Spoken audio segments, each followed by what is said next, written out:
Hi, everyone. Thank you. I want to thank Wilmont for having us. My name is Armin Melkonis, and this is Tricia Crane. We are the two authors of the Love Initiative.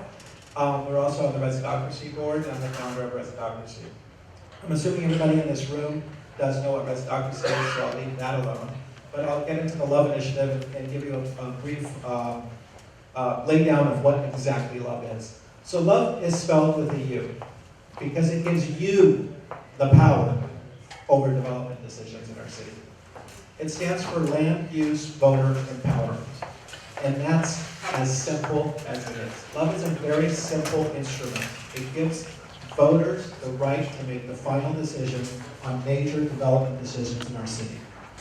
The city has adopted a new zoning code and a new general plan in 2010 and followed it with the zoning code last year. And residents were objecting to all of the large developments that were put into the general plan in our zoning code. And the zoning code was written with tier development structures. Tier 1 being by right, and Tier 2 exchanging community benefits for increased heights and densities. And Tier 3 is actually not even, not many people know this, but Tier 3 is actually not even defined in the zoning ordinance. It's defined only in our general plan with a maximum cap, with an EIR cap. So if you do anything underneath that, you don't need to do an EIR, but you can go as high as you want. The sky is the limit. And that's why we have the Miramar Hotel asking for 300 feet in an area of zoning that's zoned for a maximum of 50 feet in the proposed downtown specific plan. The other thing that Love will do, so what Love does is it gives voters the opportunity to vote on any of those exchange community benefits. Anything above Tier 1 by right development would, after getting approval from their city council, would then be put in front of voters to decide. What it will also require is on a ballot measure for those community benefits that were negotiated at council to be put directly in front of your eyes on the ballot to say what the existing rights were, what they're asking for, and what they are providing in exchange, and let you decide as the voter as to what if that project is good. The other thing Love will do, specifically important to the Wilmont neighborhood, is not only the large projects that are here, like the Miramar, 4th, 5th in Arizona, the Colorado project, which was just passed, by the way, would have required a vote of the residents, but unfortunately that was before Love will be passed in November. It will also require voter approval of changes in specific plans, so the downtown specific plan that's in front of the council that was delayed until after the election. Once Love passes the vote in November, the downtown specific plan will be subject to voter approval. And that is so important because what the city has done to date is they have proposed a plan which takes our rights of referendum away for those Tier 3 projects. The LUS was set up with protection mechanisms. The reason it was set up with tiered structure was to allow a protection. It went under council scrutiny, but not only after council scrutiny, what happens is any project that receives council approval is then subject to a referendum by the people, as we saw in the Hines project, where the council approved a project and the residents said, no, it's too much, and we took our constitutional rights of referendum and rejected and reversed the council's decision, the checks and balances. What the downtown specific plan is doing is very important. It is removing the residents' right of referendum for virtually every project in the plan. They are removing council approval of Tier 3 projects, which means, that's what they're proposing, which means up to 100,000 square feet is what they proposed, and then the council, or the planning commission, talked them down to 60,000, which only affects 2 properties. So it's the same thing as 100,000. So this is very important that Love passes for that, also those reasons for the Wilmont neighborhood. The opposition will claim lots of things to confuse the issues. The reality is Love gives you the voice, and that's what it's about. I want to turn the mic maybe over to Tricia, have her an opportunity to speak as well. Good afternoon. I'm also chair of Northeast Neighbors, and I really thank you for having us here. Our members, I would say, echo your sentiment about development. It's not that we hate development, it's what development brings into our neighborhoods. We have, just like you do, spillover parking, spillover traffic. Washington and California are now thoroughfares. This will get worse under this council's leadership. We spent 2 years fighting week after week to change the zoning, to make the zoning one that respects us as residents. and it did not happen. We've been ignored. It's time for the Love Initiative. The Love Initiative is your opportunity as residents, and I will make this pitch because it's true. Love will make this city council, even if they all get reelected, it will make them a better council because they will not be able to be bowing down as they are now to developers. We will have an opportunity to look at community benefits on the ballot and say, well, yeah, we would like that playground, or we would like that park. Let's have a hotel. It's not going to end development. This is a middle-of-the-road act of passion by all volunteers. 300 people gathered 10,000 signatures, all volunteers. The money is going to come at us. We are going to be hit hard, and we need you to get out there and protect the residents.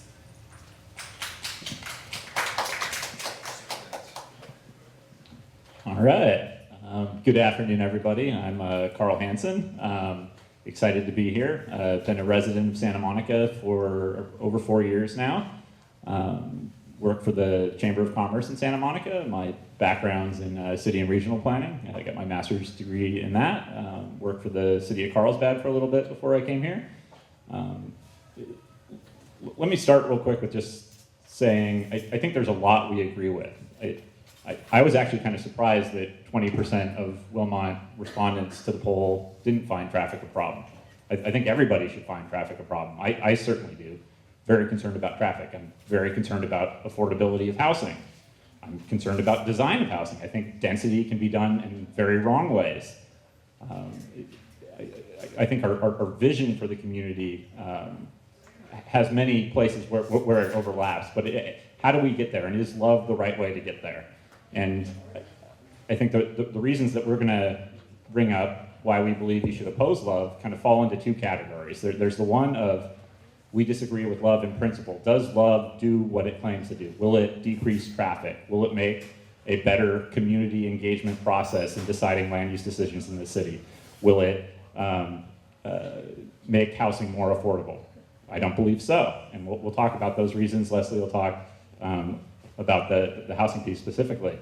And then there's another category, and that's the unintended consequences of what are the effects of love based on how it's drafted in our community. And there's some big pieces of concern there that we want to raise about the rights to rebuild if St. Monica's is damaged, if local hotels, the Huntley, the Fairmont, other hotels are damaged, local businesses are damaged. There are not exemptions in love for those businesses to rebuild. And so if we have an earthquake, we're going to have red tag buildings, do not occupy for 6 months. We're waiting till the next election.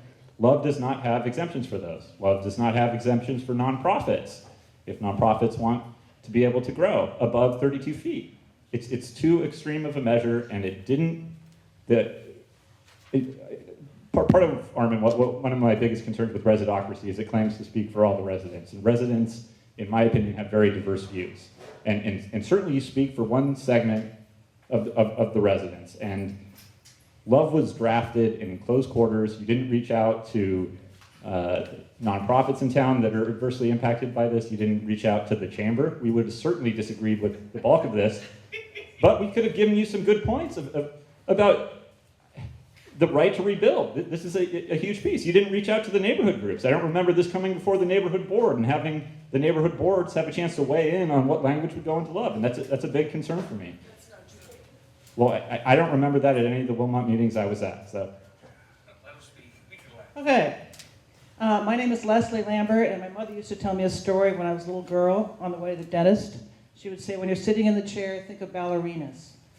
Well, as it turns out, I'm going to the ballet tonight. So I feel much better. I'm a 37-year resident of Santa Monica. I've lived in every neighborhood except Wilmont. And I am a homeowner in Sunset Park, and I've been there for 20 years. During the 80s, before I had my child, I was on the Rent Control Board and the Planning Commission, and I'm currently on the Landmarks Commission. And I say all that not because I'm more important than anyone else or my tenure makes my voice louder. It's just that I really have had a chance over the years and my involvement in Santa Monica to see the changes that we've all, those of us who have been as long as I have, the changes that we've seen. Some are good and some are bad. But what I remember mostly about the early years of Santa Monica through the 80s before Costa Hawkins was the diversity of Santa Monica. There's a strong economic, age, and ethnic diversity in this city that frankly no longer exists. And there are reasons for that. And much of that has to do with the housing supply of the city, which is very expensive. Costa-Hawkins has allowed decontrol of affordable rent control units, so we're losing 200 to 400 of those a year. And the city is now out of housing money, virtually. My hat is off to the initiative writers in terms of exempting affordable housing. And they do that in two ways. One is exempting 100% affordable housing projects of less than 50 units. But that assumes there's city money, which there is not. So without city funding, a realistic source of city funding, those 100% projects are not going to get built. As you probably know, redevelopment died or was murdered by Jerry Brown, depending on how you look at it, in 2012. And that source of funds for the city was $12 to $15 million a year for affordable housing production. It's gone. Even if it were replaced at the same level, on a good day, that would bring you 50 affordable housing units. So we've had to rely, since the early 90s, on private developers also building affordable units. In the 2,000 units that have been built in the past about 20 years, almost half of them have been part of private market projects. So without the city housing money, and if voters chose not to approve market rate mixed income projects, we'd be high and dry in terms of affordable projects. The other part of the initiative that I take my hat off to is the exemption of 77 properties for housing development that are included in the housing element. That's required by state law, and those sites are all in the housing element, and they're exempted under LUV. Now the catch there is they're exempted if they are built within the floor area ratio provided in the zoning code, and with the housing percentage as part of those projects. So basically they'd have to meet the requirements of the zoning code to be exempt from LUV. And that's good. The downside, we have done an analysis of each of those sites, and our analysis comes up with, if they were all developed, and frankly, if I were a developer, that's where I'd be heading, the total potential new square footage on those 77 sites is about 5 million square feet. And of that 5 million square feet, about 2 million is commercial space. Those properties are all allowed under the zoning code and under LUV to proceed without voter approval. And I think that may have been an oversight, or maybe there's an assumption that they won't be built on. But as I said, if I were a developer looking for a place to build in Santa Monica, my first attention would go to one of these 77 sites. The housing market in Santa Monica is very tight. The vacancy rate that we use and every other local government in the country uses is the American Community Service Survey, which is done by the U.S. Census Bureau. It's done every year. And all local governments throughout the country use those numbers. The purpose of the numbers also is for allocation of federal funds. The 2014 vacancy rate that this survey found by the Census Bureau for Santa Monica was 0.1%. It's very low. So given the vagaries of development pipeline, et cetera, they usually look at a 4 or 5 year rate. That rate for Santa Monica, the vacancy rate of rental housing in Santa Monica is 2.14. Anything below 5% indicates to you a very unhealthy housing market. And if we worry about prices going up, and if we put a limit on development, that's going to continue, and it's going to get a lot worse. 68,000 people live in Santa Monica. Work in Santa Monica, don't live here. So those are the cars you're seeing on the streets. If we limit housing supply, they'll get worse. And frankly, obviously, we can't house all those people. But if we look at the example of 500 Broadway, the development agreement for 500 Broadway, for that market rate project and for the affordable units, first right of refusal for occupancy of all those units goes to workers in Santa Monica. So if we use that as a model for future housing projects, then we will have at least make some dent in the traffic of people coming in and out of the city every day to go to work. So, thank you. Can I close with just a couple quick points? So the traffic issue, there's 4 million people projected to come into the LA region in 20 years. Where are those people going to live? That's a question we really have to answer. If we say no, not here in Santa Monica, those people don't disappear. They're going to other places. When is traffic bad in Santa Monica? It's in the morning, it's in the evening. It's people are living elsewhere and driving in. So this region really has to change its development patterns if it wants to appropriately address traffic. And I think the way that we need to do that is to develop appropriately near transit. And that's what our Luce envisioned. And I think that's really the vision for the city that I think is a slow growth, responsible growth vision for the future. On the idea that Love would provide more public input. That's simply not the case. I mean, that's how these initiatives are sold, but that's not what we've seen in places like Encinitas and Yorba Linda where these have passed. You're not going to see mid-scale projects going before the voters. It's frankly too expensive to run a campaign. All you're going to see is the largest projects coming forward that are heavily financed, and most voters aren't going to have the time to review and understand these initiatives, and they're going to be voting based on what they get in the mail. And I know you want to think, oh, this is great. We're just going to get this package of, 35-foot housing projects coming forward, and we'll all make our decisions and read the development agreements. And no, you're not going to see that. You're not going to have an opportunity to weigh in. You're going to have less of a chance to have a say. And more money is going to be funneled in towards the largest projects in places like Santa Monica. Nothing has come forward to a ballot in Encinitas. Encinitas is continually sued for not meeting their state-required housing requirements. Nothing has come forward in Yorba Linda either. Yorba Linda had one affordable housing project try to go forward and it was rejected. The city had to bring some initiatives forward in order to redo their zoning in order to meet those requirements. This is so expensive to cities. This is so expensive to voters. This is not an appropriate way of managing land use in your city. And I think really the demonization of the council members that are charged with making these decisions is really a poor way of managing a really important conversation. So, when we started, I told this room that what love was about was giving you a voice, a vote. And what we heard was confusion today. The question I have is, why does the Chamber of Commerce not want you to have a vote? That's the question I have. Love is not about housing. It doesn't set housing policies. Those 77 sites were the sites that were set in our housing element that was prepared by the city and approved by the state. We don't set housing policies. We are about development. We're not about housing policies. And the reason why Encinitas and Yorba Linda and those places haven't had projects that come through, you heard Carl talk about how there would be a lot of money for developers trying to get a vote, and then you heard him say there was no projects that came through. So which one is true? These are all confusion tactics. What we're doing is we're changing the approval process. So if we're worried about developers buying your vote, I'm worried about why love was written is because residents are worried that the developers are buying our council's vote. And let me tell you that Hines retired council member Pam O'Connor's campaign debt of $4,000. And that's what it took to influence a vote. If it costs a developer millions of dollars to influence a vote, I'd rather have that than $4,000. One quick thing,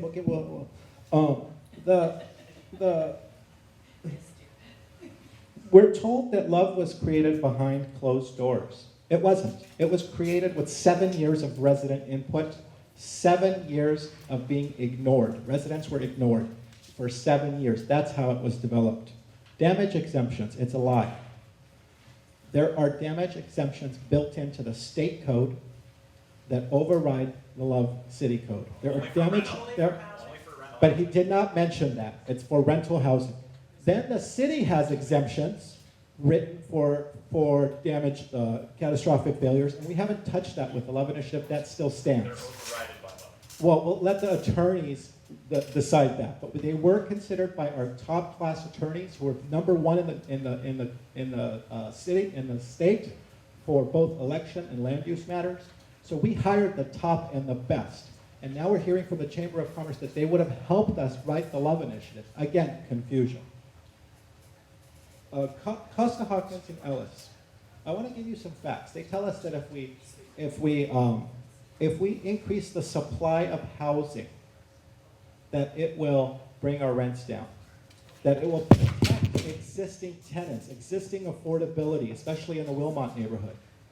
Well, the reality is that Love has not been passed yet, but the development has been increasing, and the increasing amount of Ellis evictions in the last 3 years is stunning. Without voter approval, without regulations on development, with unfettered development that we're seeing in our city, what's happening is, in 2013, there were 28 units lost to Ellis evictions. 2014, 85. 2015, 150. This is an increasing trend without love, but with the development frenzy that we're seeing. Where do you think developers come into a hot market, and what do you think they do in a built-out city? They buy places that exist, they tear them down, they displace existing tenants, and they build new. You will hear all kinds of confusing facts to tell you that you should not have a voice. But in the next 5 months to come, when you start getting confused, because they're going to have millions of dollars against our grassroots campaign, ask yourself this one question. Why do these developers and these special interests not want me to vote? Ask that question and you'll know how to vote for love. I think it's important to know, too, that the city's own housing commission, the chair of the housing commission, Richard Hilton, endorses love and says that our city is doing more than our fair share already and thinks love is needed. And I asked him, why are you endorsing love? You know, all of the institutions associated with the city are against us. They're all lining up and scratching each other's back and saying love is bad and fighting us already 5 months away from the election. And what he said to me was, I think it's because it takes power away from the council and the city, and they don't want to give up that power. And it's time for them to give up that power. This city is out of control.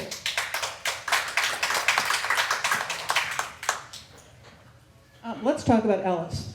I'm on the Landmarks Commission. The Landmarks Commission sees every demolition permit for any property over 40 years old in Santa Monica. The number of demolition requests that we've been seeing over the past few months in R2 districts has increased a lot. One is an 8-unit courtyard in Ocean Park. I know there are 3 more coming in Ocean Park. And obviously this is a projection, but if you were a small developer, this is not NMS or the other large developers in Santa Monica, if you were a small property owner and you saw the ability to take down rent-controlled apartment units and replace them with 4 or 5 condominiums in an R2 district and be exempt from love, what would you do? I suspect, and I think that Wilmont probably is mostly R2, correct? Yes. That you need to think about that. We're seeing a lot of it happening in Ocean Park, and they're not tearing these buildings down to build single-family homes. They're tearing them down to build condominiums. In R2, the height limit is 30 feet. So you can come in under love and do exactly that. There's no permit at the local level that would trigger love. And they are doing that now. But the point is. Wait. The demand for housing in Santa Monica is obvious, correct? A lot of people want to live here, right? If you can build without voter approval in an area, wouldn't you choose to build there, knowing the demand is? You're right, it's already happening. My point is, it's going to. It's not a debate point. Are you on this panel? I'm sorry. Could we hold questions? We'll get to Q&A in just a second. The problem is, love would make it worse. Love would put even more pressure on our residential neighborhoods. Now, this is something. No, this isn't my word. Read President Obama's economic report this year. He talks about supply of housing being the issue that's driving up the cost of housing. Read reports that are coming out of the state legislative analyst's office. Talk to the academics at UCLA, at USC. There is near consensus at the academic level, at the policy level, bipartisan level, that housing supply is impacting the cost of housing, and that increasing the supply of housing can help offset that.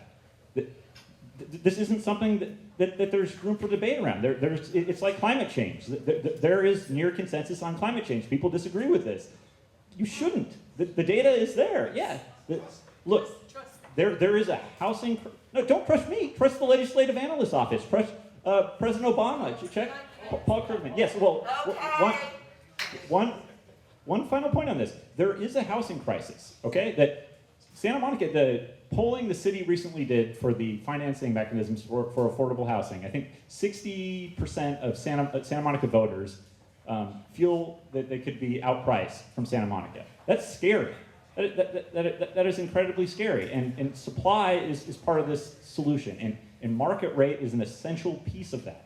The amount of money that the proposals would generate is, I think, about $8 million. I mean, that's an incredibly small Band-Aid on an incredibly large problem. And we have to think about how we can be part of a regional solution of developing well-designed market rate housing in ways that we all appreciate. And it doesn't have to be big and ugly. I mean, it can be. All right, time, Carl, time's up. Lawrence, can I, real quick, No. 5 seconds? No. This is their forum. First of all, I want to welcome Mayor Tony Vasquez to our meeting. And our illustrious State Senator Ben Allen. Now then, I think what's obvious is a couple of things. These people know what they're talking about. They believe strongly in what they're talking about. And the fur's going to fly here unless we reduce the emotion and raise the fact level. So I urge you to ask any panel member anything you want. I would also urge you to keep the bloviation to a minimum and seek information that will help you determine how you want to vote on this, because to my mind, this is a major deal. And there are pros and there are cons and there are consequences to either side of the issue. Yes, sir. You're gonna hold it? I can't have it. Okay, please address your question of a specific person. That I have a comment and a question. In the last month, I've been to Sydney, Australia, Melbourne, Auckland, Vancouver, Toronto, and every single place I go to, there is the issue of the housing shortage. This is not Santa Monica. This is not supply and demand alone. Sir, I think you were incorrect in stating it was only supply and demand. This is a massive amount of money washing in to the Western democracies from other places. That is a major part of what's happening in a lot of these cities, number one. Number two, I'd like to ask the gentleman from the Chamber of Commerce, are you funded in any way by developers? Okay, let me answer that in two parts. I completely agree with you that the housing crisis is not just a Santa Monica housing crisis. There is a housing crisis in Santa Monica. There's a housing crisis in the Los Angeles region. There's a housing crisis in the state of California. There's a nationwide demand for more housing where jobs are good. There's an international demand for the same thing. We have shifting patterns in where people want to live. More and more people are moving to cities because that's where the opportunities are. That's where the transportation costs are lower. There are very good reasons, if you care about climate change, if you care about economic mobility and people being able to move up the economic ladder. Like urban housing is a good, and people are recognizing that across the board. And I think that's something that needs to be addressed not just in Santa Monica but everywhere. So and it is a supply problem. It's a supply problem everywhere. So do I work for the Chamber of Commerce? Yes. Do I hold my opinions because we have developer members? No. See, this is the big fallacy. Like, I'm not paid to have my opinions. I chose to work for the Chamber of Commerce because I really believe in advocating for the land use decisions that the Chamber's advocating for. But you're paid, right? I'm not paid to be here now. But you're an employee. I'm sorry, that's not answering my question, sir. So your question is, does the Chamber have members who are developers? Yes. Does the Chamber have members who are nonprofits? Yes. Does the Chamber have members that have different opinions about things? Absolutely. Is the Chamber in Santa Monica very different than the US Chamber or Cal Chamber? Absolutely. The Chamber today can come together with people that we have different opinions on. We sat down with labor and negotiated a minimum wage as part of a task force that made recommendations to the city council that was eventually adopted. And I think we came forward with something that was really progressive. The problem is, on the development issue, it's become so polarized, and instead of talking about the facts, you demonize us. You demonize anyone that has a different opinion of you as being pro-developer. Look, development is just a kind of infrastructure that cities need, like plumbing, like roads. Developers provide that. And if you just say they're evil, you're not having a rational conversation about development. Calm down, please. Okay, you've had your discussion between, all right, I'll give you I need to respond to that. Number one, I'm a civil engineer. I started this because I saw the inequalities that were happening in our city in terms of infrastructure, in terms of what is our infrastructure and what we're building. It doesn't equate. It doesn't equate at all. We haven't looked at our infrastructure once. We talk about 500 Broadway, the Fred Siegel project, And our city council says one of the members said that it was the template project for our city because it's close to transit. It will help with our traffic. You heard Carl say that today, that that he agrees with it, that it will help with our traffic. That project's EIR identifies 4,411 additional car trips on top of what's there today at the Fred Siegel site after they build that site. I let you speak, please let me speak. Yeah, but where should they live, Armin? Where in our region would you like those people to live? Let him speak. So the policies that are pushed by our council for the reasons they are pushed are incorrect, and that's what Love does. It gives you the opportunity to decide whether it is a good project or a bad project. And why are nonprofits not exempted? Because they are our neighbors. They do use buildings. Do we want a nonprofit to have a 30-story high building? No. But if the community wants it, they will have it. They will have all the facilities that are good for the nonprofit with your approval. That's all we're asking for. All right, we have other questions from the members, please. I have a couple of statements or questions. It would be interesting to know who funds Forward, Next, etc. Is it the developers, the pension funds, the syndicates who are all behind the development projects in Santa Monica? But the second statement is that there is an infinite demand for housing in Santa Monica, which will not change. And we build substantially more than SCAG, the Southern California Association of Governments, requires us to have. So there is no housing shortage relative to what we're doing in the region. As long as there's an infinite demand for housing, prices will not go down, vacancies will not exist, and rents will only go up.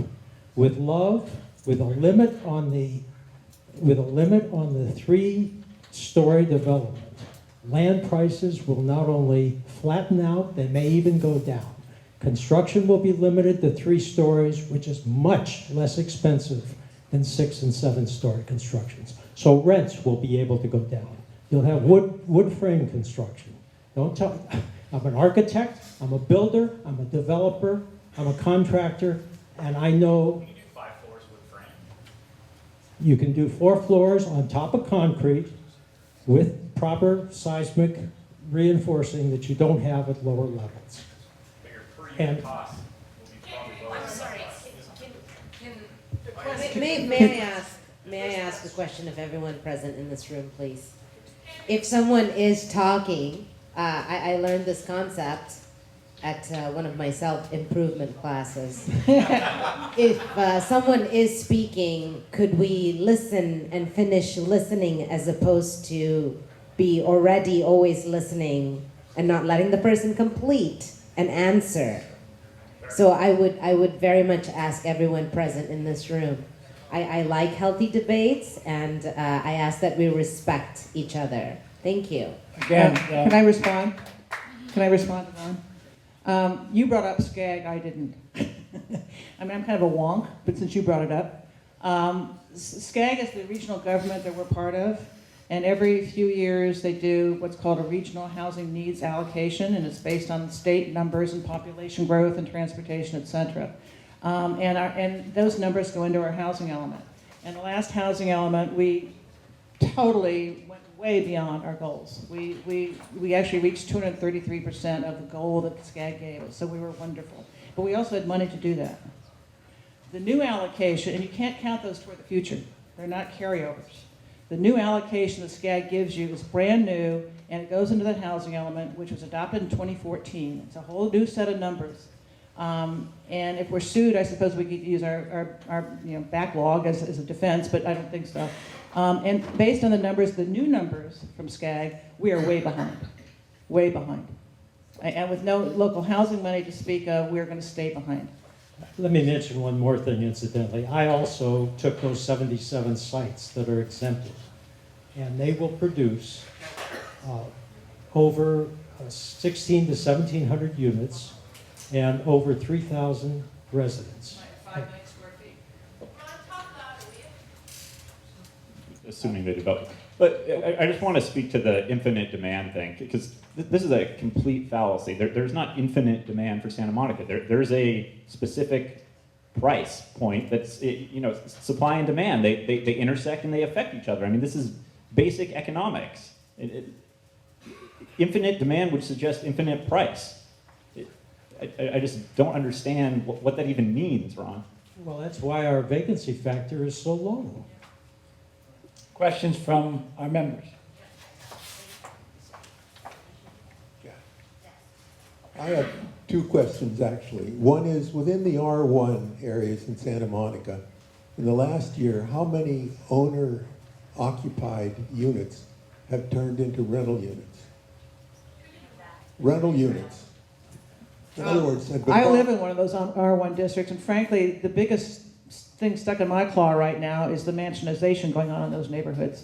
I live in Sunset Park, and it's almost unrecognizable from what it looked like 5 years ago because of the size of the new housing units being built. And I think the same is going on north of Montana.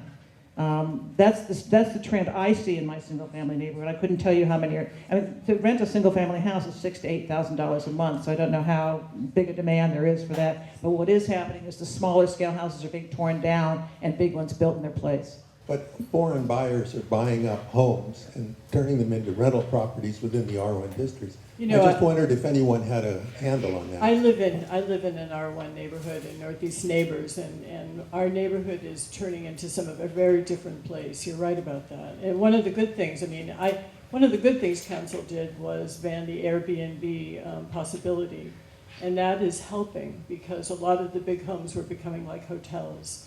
But you know, you're right. It's disappointing, and part of what we believe love will do is stabilize our community because we're becoming an increasingly transient city, which is what you're experiencing, right? Well, I'm referring to the effect of money washing in, Yeah. raising. The second question has to do with supply and demand. I wonder if anybody could estimate how many additional two-bedroom units, let's say, would need to be constructed to lower the rental rate for such a unit by $500. I have the answer to that, and we can look at it, Manhattan in New York, to see how much they built to take their rents down. Nothing.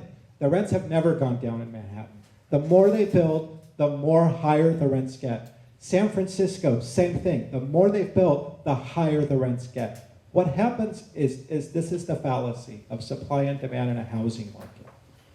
They want you to believe that it's the same thing as anything else. The more you have, the less the price will be. Well, housing doesn't work that way. Housing works with the push-pull effect. So what the city does is that they attract high-dollar businesses to begin with, to attract high-dollar rents.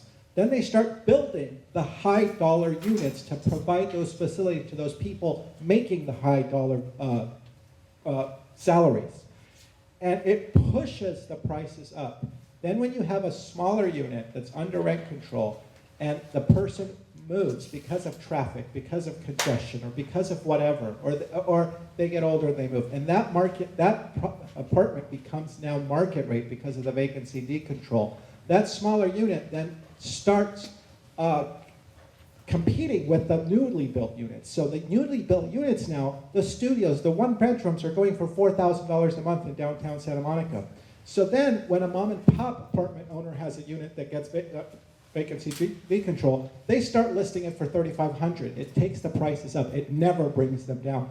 We can never build our way into a smaller demand. It's impossible. It takes too long to build. I'm an engineer and I'll tell you, it's not going to happen. It will never happen. We can look at every urban experience in the history of our planet, and rents and prices always go up the denser you become. The only time that rents go down is when there is a pull factor. When the economy collapses in a neighborhood, it becomes blighted. That's when your rents go down, when they built too much. But there's a reason why people are leaving. It's not that people will stop coming. It's that there's a reason they're leaving. That's when rents will go down. And if that's the Santa Monica we want, we can vote on it with love. All right, member questions, please. Just to answer that point, so if you do want that data, look at the state's legislative analyst's office. They've done 2 reports on housing in California. They talk specifically about how supply affects the affordability of housing. And there's very good data that shows exactly the opposite of what Armin's saying. And actually, there isn't any data that supports what you're saying, Armin. That no one doubts that induced demand is something that exists, but what everyone is saying from, I should say, the most people are saying that study this, that increasing the supply of housing can lower the cost of housing. I would say every person studying that is saying that. I would agree with Carl. Every person studying that is saying that. But they can't, not one of them can give us an example of an urban experience where they've densified and the rents have gone down. It is true. Can you give me an example? You've studied them. All right, hold on. This is not a debate between you. Seattle. Okay, I just want to add one thing. Market rate housing rents what they are, but we are one of the few cities in the state that has an inclusionary housing program. We are really unusual, very, very lucky that we have such far-sighted decision makers to give us that. Meaning that if you build a market rate project, you build affordable units or you don't build the project. At this point, it is the only way this city has to produce affordable housing. And if you care about that, then you need to think about it. Thank you, ladies and gentlemen, my dear panelists. But this is really, really important. There is an exemption for inclusionary housing from the voter requirement. So if Love does exempt the bump up from 32 feet from the tier 1 level for an increase in height based on the inclusionary housing alone. It does not exempt the 220-foot Frank Gehry building that provides us 5 units of affordable housing. That's the difference. Thank you. I have 2 more members of Wilmont who would like to ask questions, so. Okay, so about the 77 lots that are exempted, just to clarify, that doesn't exempt them from the basic process already that they have to go through for approval, correct? So the fact that they exempted it, the 77 units was actually a positive thing. It doesn't go to vote, it doesn't go to voter approval, and so that's good. So I advocate for housing. The other thing is, if we have a shortage of housing, why are they eliminating housing and turning housing into hotels? Who's the question directed to? Anybody. It's the money, stupid. We have, in fact, being on the Landmarks Commission, we're seeing that unfortunately happening. With the Mar Vista at 2nd in Arizona, we have no control whatsoever over that. As long as they don't affect the exterior of the building, the commission has no authority. And it's actually not going to hotels. It's going to office. And then we have another project at 423 Ocean, which is a landmark. You can't convert rental to condo without demolishing the building, which means the landmark is in jeopardy. So we have very little control over that. Thank you. I have a question for both sides of the panel. Same question. So we've heard the doom and gloom scenarios.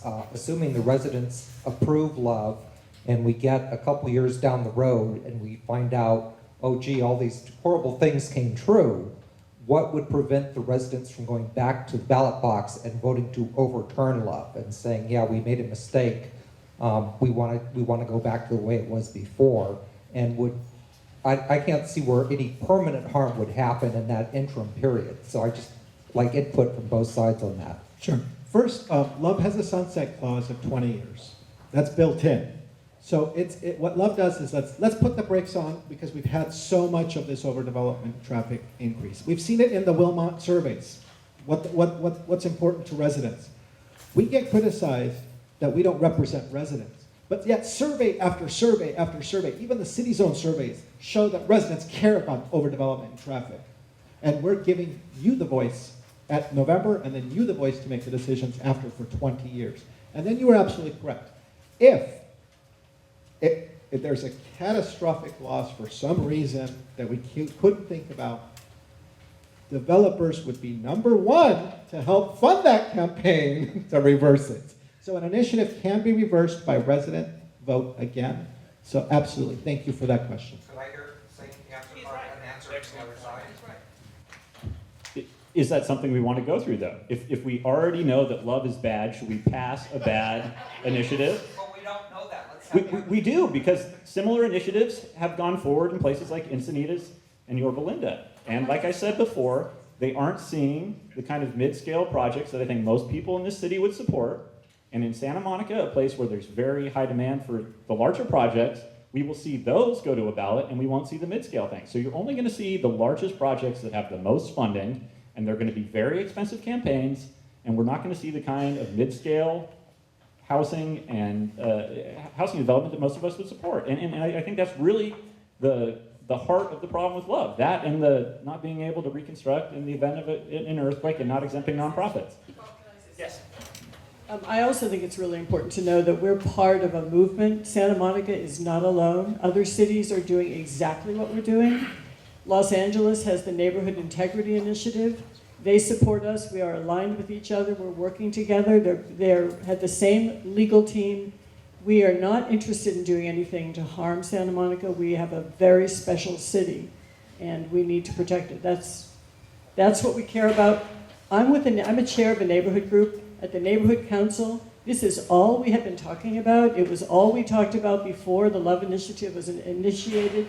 This is a lie that there was no input. There was endless input into this process, and we're very proud. This document that you will vote on in November is the gold standard. It's as good as it gets. I'm working on this full-time as a volunteer. Nobody's paying me. Everybody out there is working their ass off because this will save our city. If Love does not succeed, we will never have this opportunity again. The city will be altered. Question? Thank No. you. I have one Hold on. more question. Can I make just a short comment on the Neighborhood Integrity No. Initiative, please? You'll get a final, you'll all get a final statement, okay? But just to comment on something that was just brought up really quick. So if you're concerned about housing in Santa Monica, I think the Neighborhood Integrity Initiative is even more dangerous to Santa Monica housing affordability than Love is. You look at the effect on regional housing, like housing is a regional market. Correct. Supporting that elsewhere is so dangerous. And the fact that you would align with it out there also is really scary for those of us. Thank you. All right, Thank hold on, you. The chamber has no beef Please. outside of our debate. Thank you, panelists. I have one final question. I have one final question from Mr. Kelso, comment question. So after this, we will move on to the next. Thank you. Leslie, I think you gave me my entire summation, and I'll just like a good movie. We have 7 dentists running the city council, and that's why you've got such unanimity and such virile. The fact that we're having this discussion and we're talking about the nature of our city and the character of the city is because of the overreach of this council and our 7 dentists, and they haven't given us any painkillers. 7 dentists. She talked about her dentist and how you're supposed to be a ballerina. Okay, well, we have 7 dentists running our city council, and we're tired of having teeth extracted with Novocaine. Okay, and that. I'm just using your words. Thank you. All right, I'm gonna give Great debate. each one of you one sentence to sum it up, and I'll cut you off Okay. at a sentence. How long could the sentence take? You're an English teacher? No, I'm a city planner. I am here for myself as a resident of Santa Monica. I represent no one but myself today, and I am a strong believer in economic diversity, and the only way we're going to get that is with affordable housing, and I do not believe that Love is going to give us that. Thank you, Ms. Lambert. I would encourage you all to look at the State Legislative Analyst Office report and to look closely at what has happened in other communities where similar initiatives have passed. Thank you. Thank you, Carl. I want to say in the next 5 months, don't get confused. The no vote is all about confusing you and robbing you of your chance to have a vote and a voice in development decisions. Love gives you the right to make a decision and gives you the power of the vote. Ask, why are people who want me to vote no? Why do they not want me to have a vote? That's 3 sentences. Thank you, Armin. Santa Monica is a very special place. And it's worth fighting for, which is why I do this. And I urge you to not listen to the lies because they will be coming at you. And we need you. Thank you, Tricia. Yes, and Thank you all very much.